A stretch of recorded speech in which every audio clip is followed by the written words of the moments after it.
I've got to ask you about playing festivals, though. What it is that you guys, what do you like about it? What's different for you in terms of as a band, I guess? Festivals are, first of all, they're really fun because it's a different setting than a normal gig. Obviously, they're outdoors, and there's lots of different bands. Yeah. And often what I love about playing festivals in Europe is there's an eclectic lineup. There'll be different types of music. In America, often the festivals are very they're real metal or this kind of music. All the bands are sort of similar. And in Europe for many years and still to this day, it seems like you can see a wide variety of different kinds of music, and the people here appreciate it. Yeah. And as much this band as much as the next one, and that's really fun to be part of that and experience that. Yeah. You're really obviously still a huge music fan, and that's so nice to see, because sometimes I'm also very huge. Tall. You are. I'm if I Talking stand about on my height. tiptoes. Height. Height. But I love that because musicians can get kind of jaded and blasé about the whole thing. But I love music. I'm so passionate about music more than ever. It's who I am. I mean, I figured it out when I had I'm 53 now. When I had a 50th birthday, I had a big party, and it was kind of reflective, and their friends are showing old pictures, and I'm like, I think I'm a musician. This is what I'm gonna be when I grow up. and I just love it, and I'm so grateful, and we're so lucky, our band, to be able to still put out music to this day that people care about and want to come see us play, and it's amazing. I got a great life. I have the best job in the world. I really do. One of my favourite things when we spoke to Anthony a couple of weeks ago to talk about the new album was every time he mentioned Flea, he would do air bass, not even realising he would do it. He'd go, so yeah, when Flea had the accident, it was hilarious.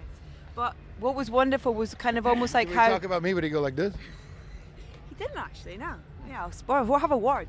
But what from that story that he told us about, Flea, was that kind of, things happen for a reason. And they do, and I'm sorry that of course that he got hurt, and it was really tough for him, and very, really a difficult time in his life. 6 months it took him to completely heal. So what was happening is right before he went snowboarding and broke his arm, we were about ready to go in and start recording. Everything came to a grinding halt, of course. And during that time, Brian Danger Mouse, our producer, his last name's Burton, but we call him Danger Mouse. His last name is Danger not, Burton. His last name is not Mouse. You just call him Danger. He's Danger. My middle name is Danger Mouse. But he said, why don't you guys, Chad, why don't you come in to my studio, and we'll start from scratch, and we'll just come up with some grooves and some beats, and that's kind of the way he writes in the studio and uses the studio as a real tool. And I was like, you want me to play by myself? Just come up with beat? Yeah. Okay. Which is something completely foreign to us, or for our band. We always play together all the time. So that was fortuitous, because that wouldn't probably have happened if we didn't have that break. So there is a reason for everything, and we're just... Every cloud. Yeah, you never know when it's dark out. The darkest before the light. Right, but we lucked out, man, and worked with a great guy, and he pushed us and challenged us to, create in a new way, and it really made us come up with something fresh and new, and we're really happy with our record. You can see how excited you are to play it as well. Yeah. Right, when Anthony was in, he picked a record for us, an album that he loves. Gang of Four he picked. Yeah. So I'd like you to pick up a classic album if you'd like, sir, and why, and a track from it. Ooh, okay. The first one that pings Okay, through is the worst, the best. Supernaut from Black Sabbath, Volume 4. That's the record, and down and down, down, down, down, down, down. It sounds like a hoedown way. I'm singing down and down, down, down, down, down. Come on now, doggies. Why? If Black Sabbath was doing a hoedown, that's what it would sound like. I'd be there. When I was 12 years old, probably. Is that probably 1974? That record spoke to me, and I cranked it, and my parents were not too happy about that. And I don't know, it just gives me such a great feeling whenever I hear it. Even to this day, it takes me back to my bedroom as a young boy and putting the headphones on and looking at the album and, oh, look at him, he looks really weird, or and sitting, and the record had a skip in it at the beginning of the song. My record, it would go, and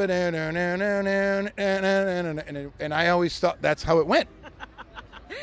So when I like would see them back then, you wouldn't see anybody play, but when they actually played it, I was like, huh, they're doing it different. Wow, that's so weird. But that's how deep I was into it, man. I just Black Sabbath's a great band, and yeah. Should we play from the album then for you? Yeah, that song. Yeah. It's the record's called Volume 4, yeah. and the song's called Supernaut. Okay. Yeah, and there's a drum solo in the middle, and there's actually two drummers playing it.